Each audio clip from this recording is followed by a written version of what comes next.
구약 438페이지 부분입니다.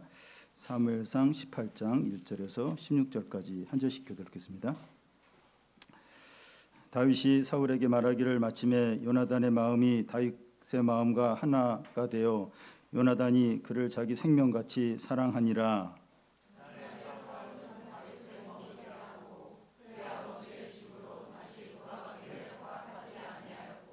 요나단은 다윗을 자기 생명같이 사랑하여 더불어 언약을 맺었으며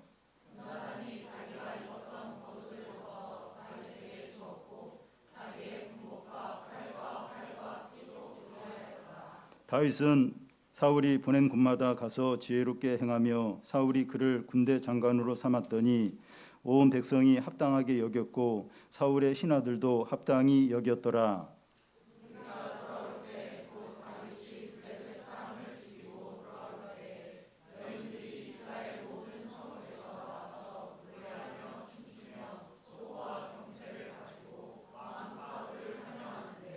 여인들이 뛰놀며 노래하여 이르되 사울이 죽인 자는 천천히요 다윗은 만만이로다 한지라.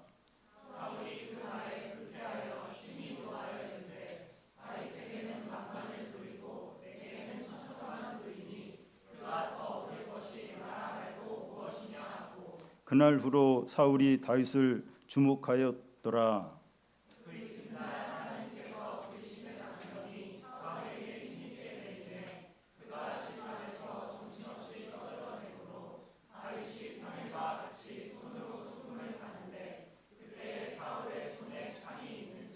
그가 스스로 이르기를 내가 다윗을 벽에 박으리라 하고 사울이 그 창을 던졌으나 다윗이 그의 앞에서 2번 피하였더라.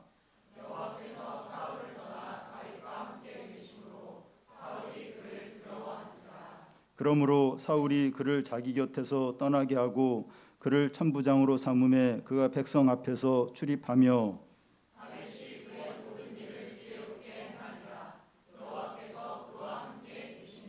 사울은 다윗을 크게 지혜롭게 행함을 보고 그를 두려워하였으나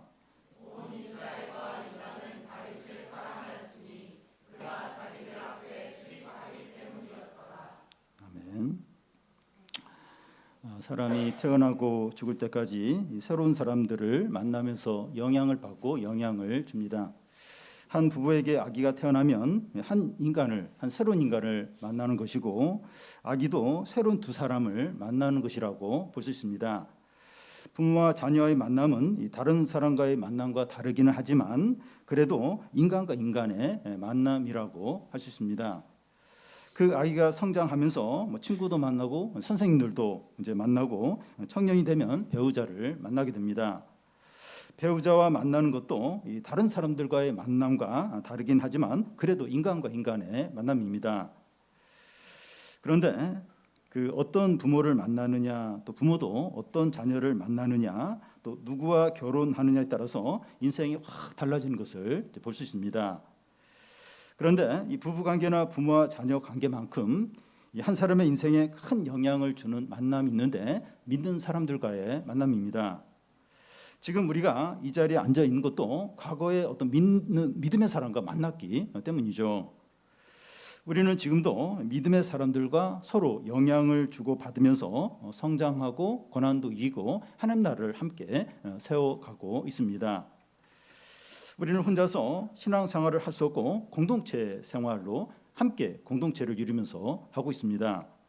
그러다 보니까 이 다른 성도들과의 관계가 중요합니다. 성도들과의 관계에 따라서 풍성한 은혜와 기쁨과 성장을 이루기도 하고 그렇지 못할 수도 있습니다. 오늘 말씀에 보면 이 다윗이라는 이제 위대한 인물에 대한 이 사람과의 관계가 어떠냐에 따라서 풍성한 은혜를 누리는 사람들도 있고 모든 걸 잃어버린 사람도 있습니다. 다윗은 골리앗을 쓰러뜨리면서 하루아침에 이스라엘에서 가장 유명한 사람이 되었습니다. 다윗은 골리앗을 쓰러뜨린 것은 이제 이스라엘이 이제 블레셋을 이긴 거고 나라를 큰 위기에서 구한 일이고 이스라엘이 다시 부흥할 수 있는 기회가 됩니다. 유명해진 다윗에 대해서 사람들의 반응은 2가지였습니다. 하나는 요나단을 비롯한 대부분의 백성들은 다윗을 존경해요. 기뻐하고 또 사랑합니다. 다른 한 부류는 사울 왕인데 처음에 이제 다윗을 사랑하고 기뻐했지만 여인들의 노래 소리를 듣고 급격하게 이 다윗에 대한 태도가 바뀌게 됩니다. 단지 이제 시기를 하는데 단지 시기하는 정도가 아니라 광적으로 분노하면서 죽이려고 합니다. 사울이 이렇게 된 원인은 심리적인 부분도 있지만 영적인 부분에 있다는 게 더 심각합니다. 반면에 다윗은 하는 일마다 형통해요. 모든 사람에게 사랑을 받습니다. 다윗이 이렇게 된 근본적인 원인은 개인적인 능력이나 인간적인 매력 때문이 아니라 영적인 데 있었습니다. 사울의 심각한 문제도 영적인 데 근본적인 원인이 있었고 다윗이 모든 일을 형통하게 하고 사람들에게 사랑받는 이유도 영적인 데 있었습니다. 오늘 말씀에서 다윗과 요나단의 관계 그리고 다윗과 사울의 관계를 이제 살펴보겠습니다. 다윗에 대한 태도에 따라서 그들 각자의 인생이 크게 달라진다는 겁니다. 단지 사람에 대한 태도가 아니라 그 사람과 함께하는 하나님에 대한 태도이기 때문에 다윗에 대한 태도에 따라서 그 각 사람의 인생에 크게 영향을 이제 받는다는 겁니다. 먼저 이 다윗에 대한 요나단의 태도입니다. 시기나 질투는 이 비슷한 사람들 사이에서 일어납니다. 예를 들어 이제 청소년들은 외모를 중요하게 여기는데 이 남녀 공학에서 여학생들의 경우에 다른 남학생들에게 누가 인기가 있나 이런 거 가지고 이제 질투를 하지. 아이돌 그룹의 아이브의 장원영을 상대로 막 질투하고 뭐 그러진 않습니다.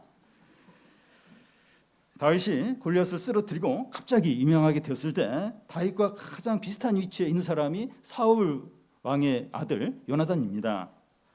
가장 다윗을 질투하시는 사람 한 사람을 고른다면 사울에 이어서 왕이 될 요나단이죠. 그런데 다윗에 대한 요나단의 태도는 어떻습니까? 1절과 이제 3절인데 1절을 보면 1절은 제가 읽고 3절은 여러분이 다윗이 사울에게 말하기를 마침에 요나단의 마음이 다윗의 마음과 하나가 되어 요나단이 그를 자기 생명같이 사랑하니라.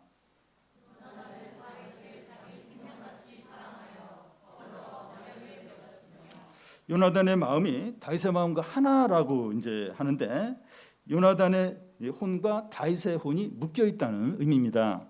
다시 말해서 요나단이과 다윗의 영혼이 하나라는 거예요.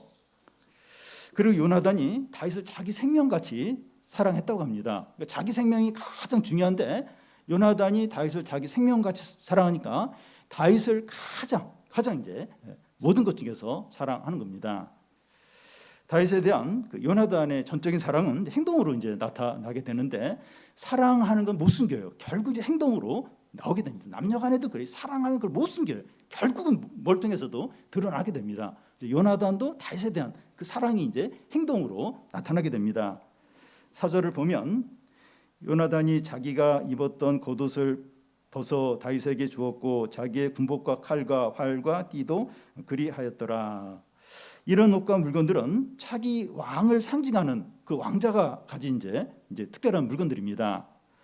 요나단의 이런 행동은 다윗을 차기 왕으로 인정하는 행동들이에요.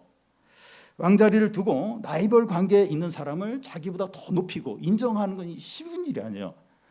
여러분 이 왕 권력에 대한 자리는 부모와 자식도 없어요. 막 부모가 자식을 막 이렇게 어떻게 하고 또 자식도 그 왕자리에서 막 부모를 어떻게 하고 형제들 간에 칼부림이 일어나고 이 권력, 자리, 명예, 인기 이건 진짜 아주 집요하게 사람들이 탐내는 그런 부분인데 요나단은 그 차기 왕으로 다윗을 인정하고 막 다윗을 막 질투하는 게 아니라 너무 사랑하는 겁니다. 요나단이 다윗에게 이렇게 할 수 있는 이유가 무엇일까요? 요나단은 그동안 성령의 능력을 너무 사모했는데 다윗에게서 성령의 능력이 한없이 나타나는 것을 이제 보게 된 겁니다.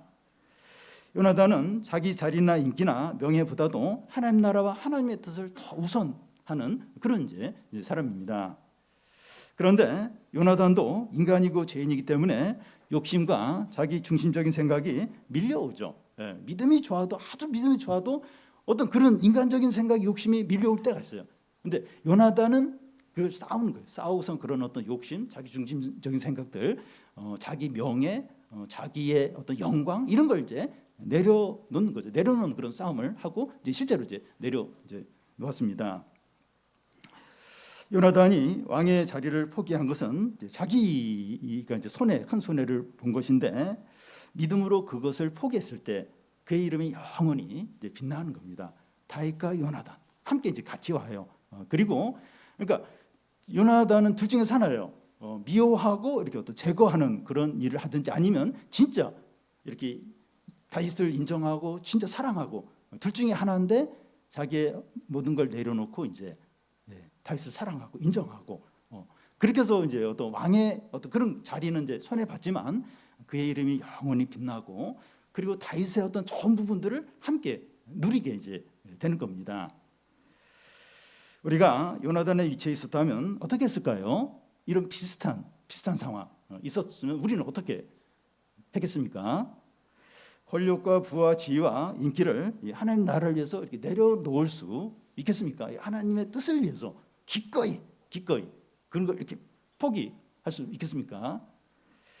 요나단은 다윗을 질투하지 않고 사랑하려고 막 갈등하고 막 이러면서 그래도 인정해야지 그러면서 막 이렇게 그렇게 했기보다는 기뻐하면서 그렇게 한 것으로 우리가 이렇게 보입니다. 그렇게 이제 우리가 이제 그걸 느낄 수 있는데 그가 이렇게 할 수 있었던 것은 하나님을 많이 사랑하는 거예요. 그리고 하나님의 뜻이 이루어진 걸 진정으로 기뻐하는 겁니다. 그러니까 요나단의 믿음이 어떠하냐? 그러니까 진짜 그 자신의 어떤 이기적인 욕심보다도 어떤 하나님 나라와 하나님의 뜻 이걸 진짜 원하는 거예요. 진짜. 그래서 이 다윗을 사랑하고 자신의 어떤 그 권리를 포기하는 게 그렇게 어렵지가 않은 겁니다.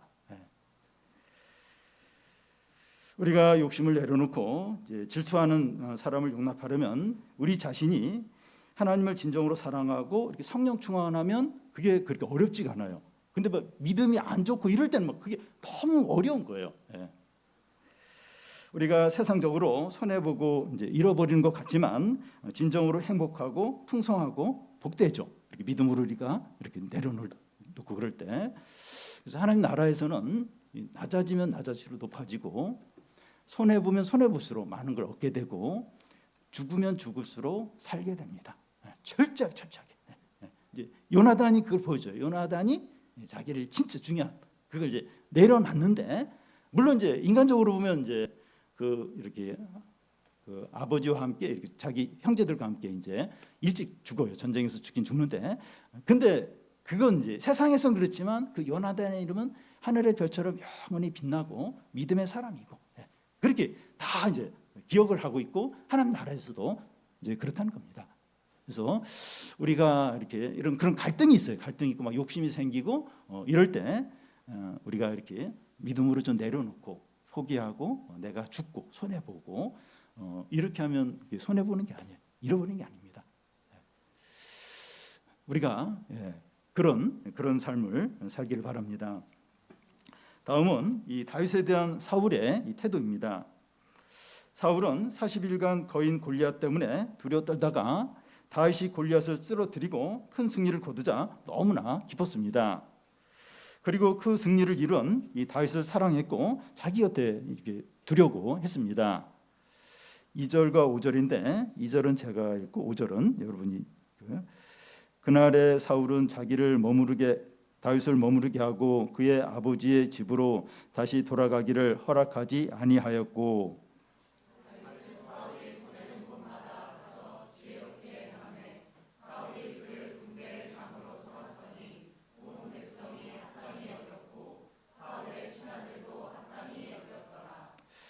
사울은 이 다윗을 집에 가지 못하게 하면서 그의 군대 장관으로 삼았습니다. 사울도 이 다윗을 사랑했지만 요나단이 신앙 안에서 사랑하는 그런 것이 아니라 자기 중심적으로 사랑한 겁니다. 이스라엘을 어려움에서 건져 주었고 자기에게 도움이 되니까 사랑하는 겁니다. 그런데 이런 이기적이고 자기 중심적인 사랑은 상황이 바뀌면 급변합니다. 자기에게 피해를 줄 것 같으면 그때부터 이제 미워하는 거죠. 곧 그런 일이 일어나게 됩니다. 6절, 7절을 한 절씩 교독 읽겠습니다. 무리가 돌아올 때 곧 다윗이 블레셋 사람을 죽이고 돌아올 때 여인들이 이스라엘 모든 성읍에서 나와서 노래하며 춤추며 소고와 경세를 가지고 왕 사울을 환영하는데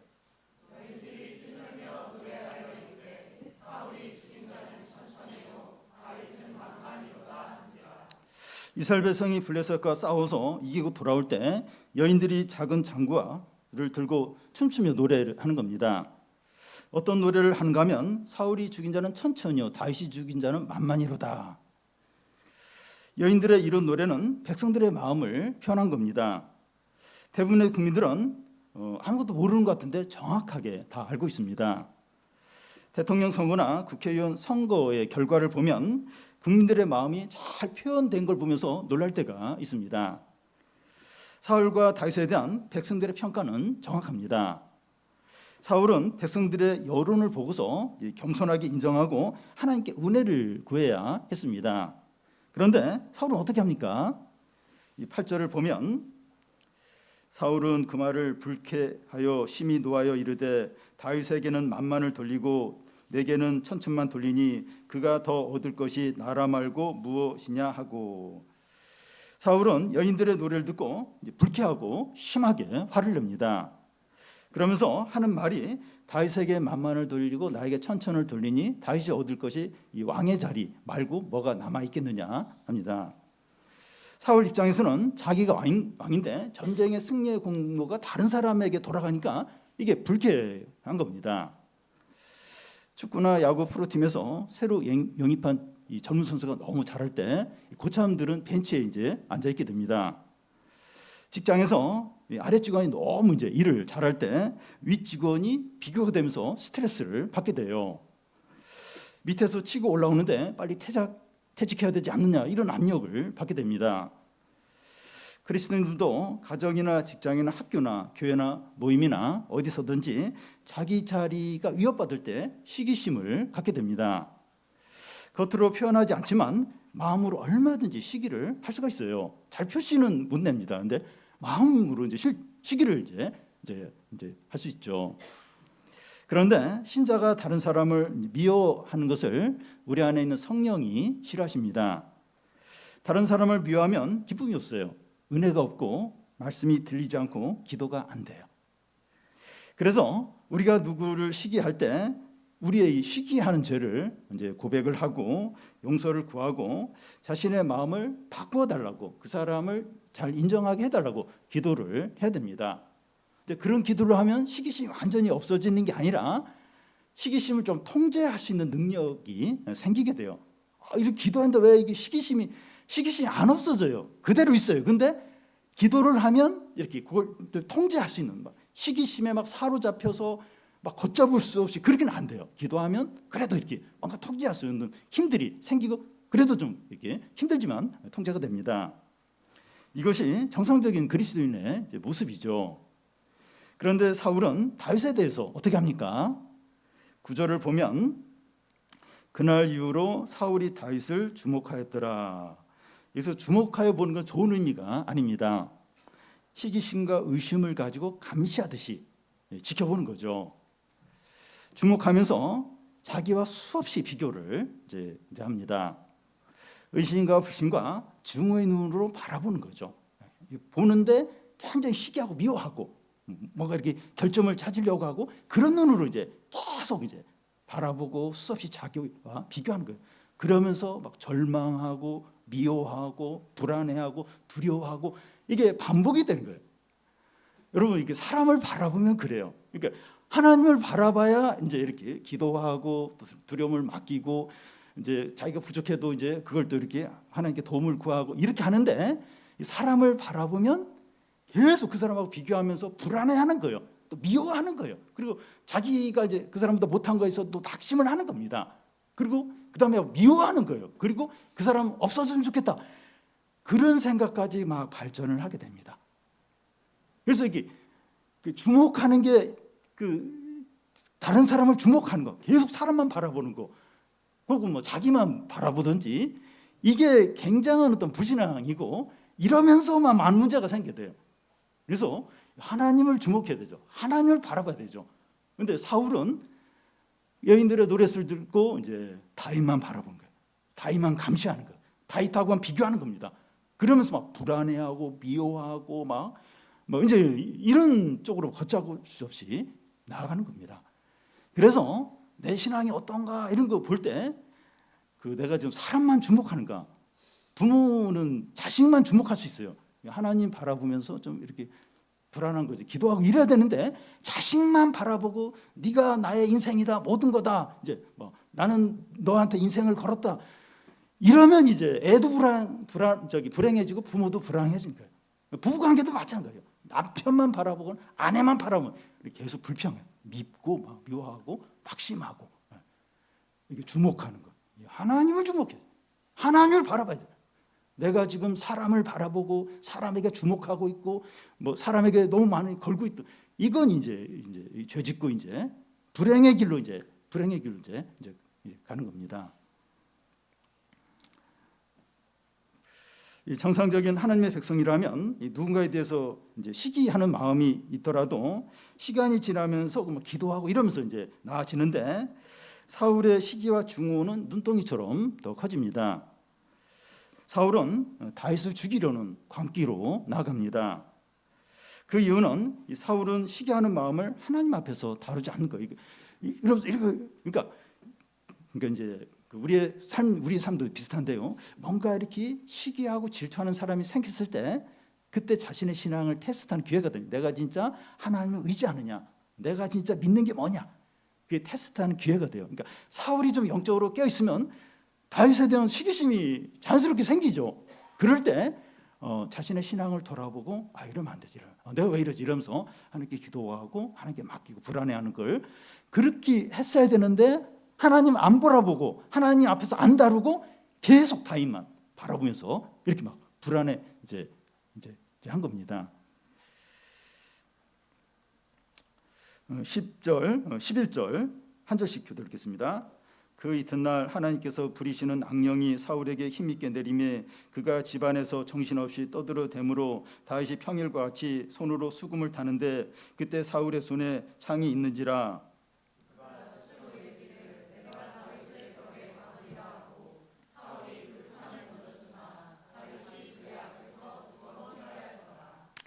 사울은 다윗을 이제 벽에 박으리라 이렇게 결심을 하고 자기를 위해서 음악을 연주하는 다윗에게 창을 2번 던집니다. 그러니까 어떻게 정신없어서 한 번 이렇게 실수로 던질 수 있다, 2번 던졌다는 아주 고의적인 거예요. 진짜 마음에 어떤 그런 게 너무나도 분명했던 겁니다. 사울 안에 있던 시기심은 살인하는 광기로 이제 이어집니다. 악령이 사울에게 힘있게 내렸다 하는데, 하나님을 바라보지 않고 사람을 바라보며 시기하고 분노할 때 사단이 이용하기 너무나 좋은 대상이 되는 겁니다. 사단은 이런 사람을 통해서 얼마든지 악하고 잔인하고 파괴적인 일을 얼마든지 할 수가 있습니다. 그러니까 누구든지 시기하고 질투하고 비교하고 이게 없을 수가 없어요.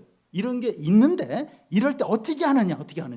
하나님을 바라보면서 하나님께 도움을 구하고 이런 부분들을 이렇게 다루느냐, 아니면 계속 그 사람만 주목한 거예요. 계속 비교하는 거예요. 미워하고 불안해하고 막 절망하고 그렇게 하면 사단이 일할 수 있는 너무나 좋은 기회가 되는 거예요.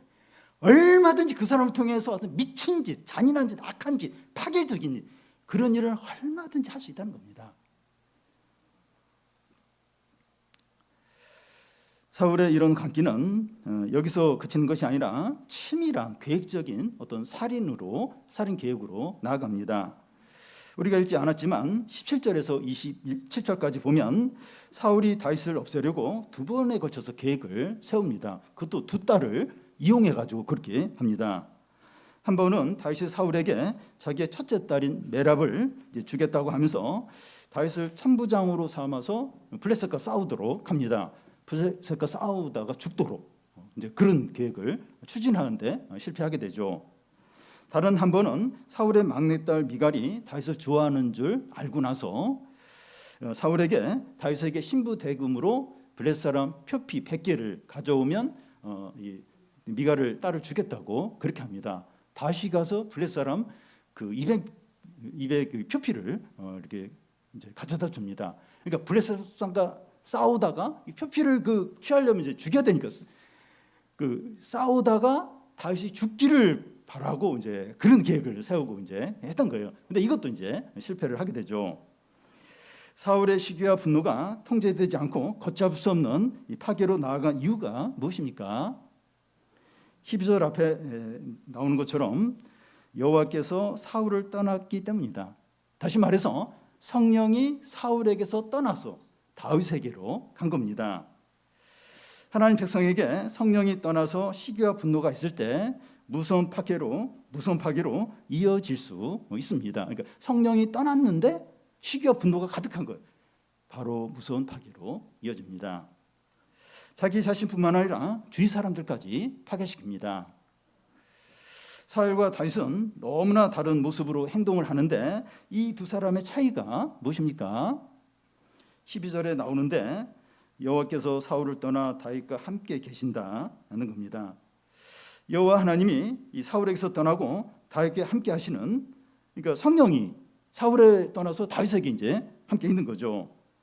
이것이 얼마나 큰 차이고 결정적인지 모릅니다.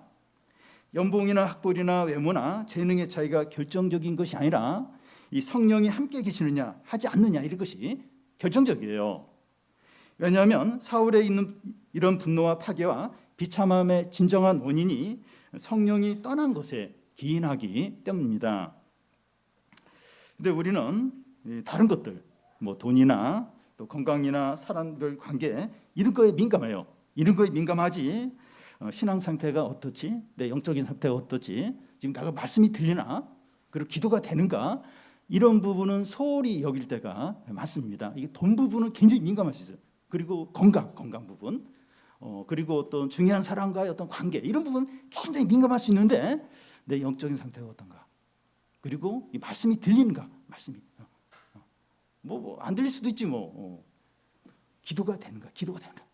이런 부분은 소홀히 하고 무시하기가 쉽다는 겁니다.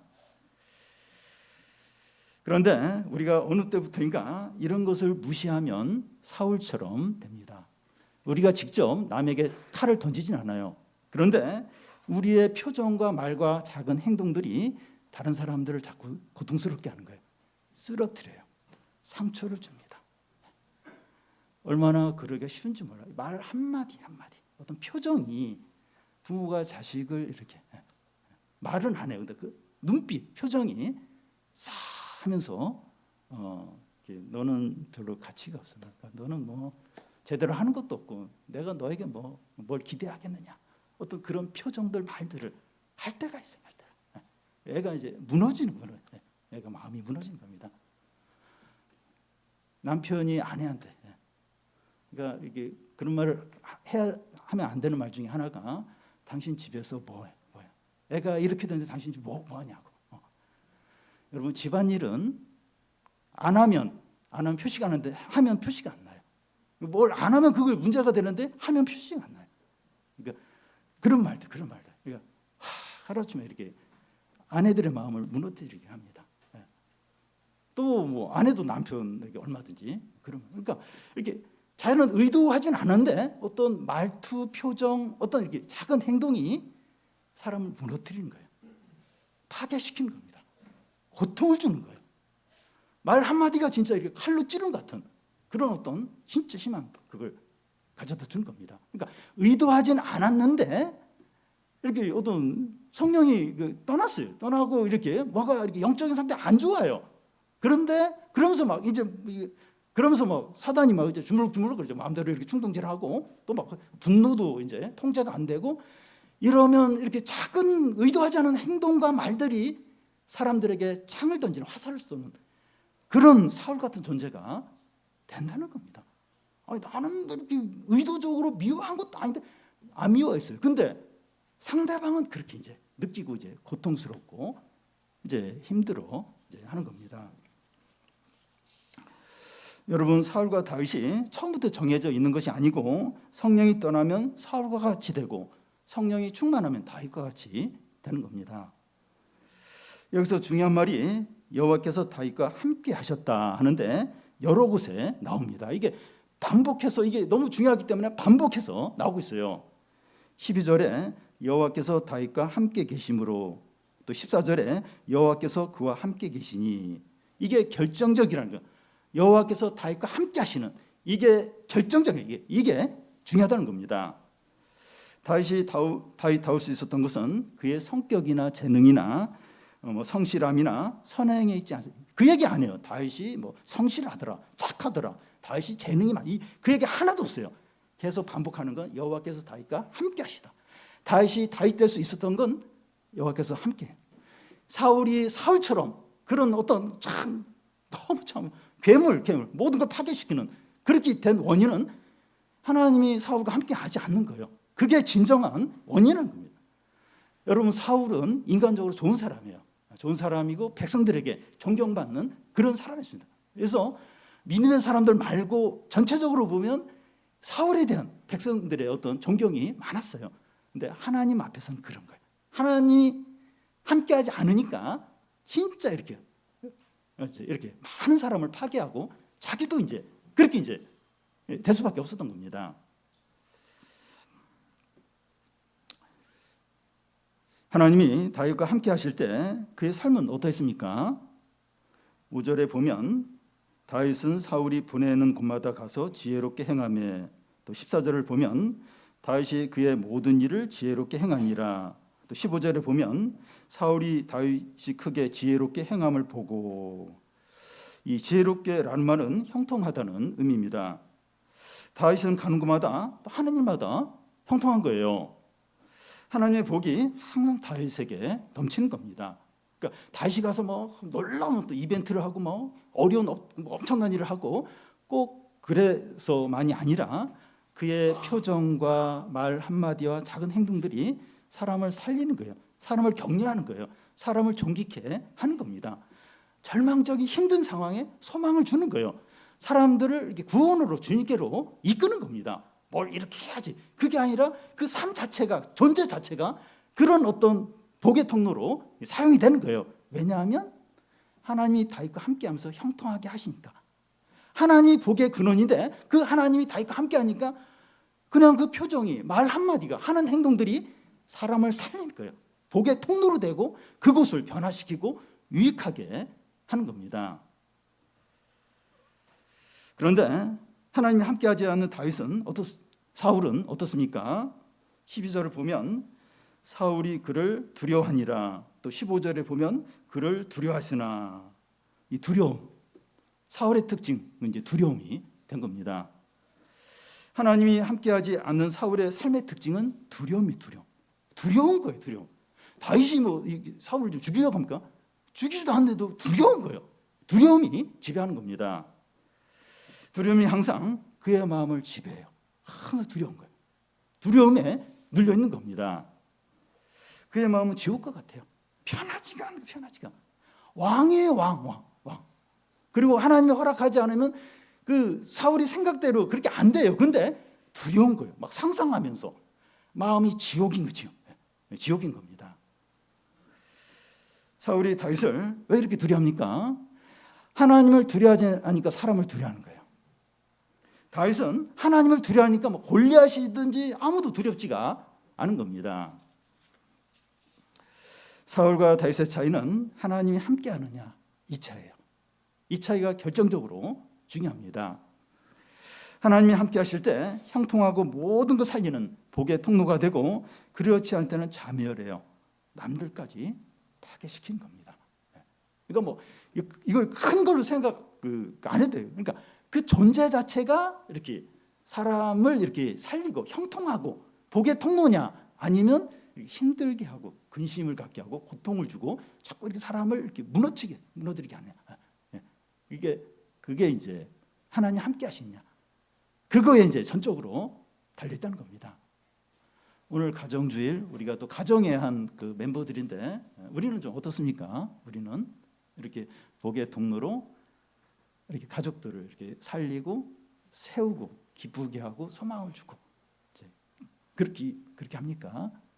아니면 이렇게 뭐가 이렇게 잘 되면 태클 걸어서 이렇게 힘들게 하고 이렇게 어쨌든 이렇게 이렇게 확심을 시키고, 그게 다른 어떤 이렇게 뭐 성격이나 어떤 뭐 그런 어떤 문제가 아니고 하나님 함께하느냐 함께하지 않느냐 거기에 전적으로 달린다는 거예요. 우리도 그걸 느끼잖아요. 이렇게 내가 영적인 상태가 좋고 믿음이 좋으면 말도 곱게 나가잖아요. 그리고 좀 가족이 좀 뭔가 힘들게 해도 그걸 이렇게 참고, 근데 상태가 안 좋으면 바로 그냥 나가잖아요. 바로. 그리고 뭐 작은 일인데도 막 화를 내고. 그래서 우리에게 제일 중요한 거 돈이에요. 돈. 뭐 건강도 아니고 뭐 다른 어떤 그 두 번째 하나님이 함께하시고 하나님 관계가 어떠하냐. 그래서 하나님과 함께 하시려면 죄를 멀리해야 돼요. 죄 짓는 걸 제일 두려워야 됩니다. 교만해지는 거 두려워야 돼요. 교만에 두려워야 됩니다. 하나님을 경외하고 좀 욕심들을 내려놓고 그리고 하나님을 찾고 단순해요. 그러면 하나님 함께 하십니다. 이 물이 흐르는 거 높은 곳에서 낮은 곳으로 흐르는데 은혜도 마찬가지야. 높은 곳에서 낮은 곳으로 겸손해야 은혜를 누리게 됩니다. 교만하면 이 은혜가 못 올라가요. 겸손하고 낮추고 그리고 자신을 부인하고 죄를 멀리하고 그러면 하나님 함께 하세요. 그래서 복의 통로가 되는, 은혜가 통로가 되는 겁니다. 여기서 요나단은 뭐 특별히 한 일은 없어요. 근데 다윗을 인정했어요. 다윗을 사랑했어요. 자신의 어떤 그 권리나 어떤 욕심을 내려놓고 하나님 나라를 바라보면서 다윗을 전적으로 받아들였어요. 그래서 요나단은 그 어떤 은혜를 함께 누리고 하나님 나라에서 빛나게 되는 겁니다. 우리가 참 이렇게 함께 신앙생활을 하면서 우리가 좀 겸손하고 믿음의 사람이 되고 또 공동체에서 함께 믿음을 나누고 그러면 이제 함께 이제 이 은혜와 또 하나님의 축복과 하나님의 어떤 역사를 함께 누리게 되는 겁니다. 우리가 무엇보다도 제일 중요한 게 하나님과 함께하는 거다. 내가 성령의 인도를 받는 거다. 은혜를 붙드는 거다. 그러면 내가 뭘 안 해도 내가 복의 통로로 우리 가족에게 또 사람들에게 교회 이 세상에 유익한 아주 복된 역할을 하게 된다는 겁니다. 우리가 좀 욕심들, 교만들, 또 어떤 시기하는 마음들, 분노들 이런 거 주님께 고백하고 다 좀 회복이 되어서 복의 통로로 또 이렇게 형통케 하고 살리는 그런 성도들이 다 되시기 바랍니다.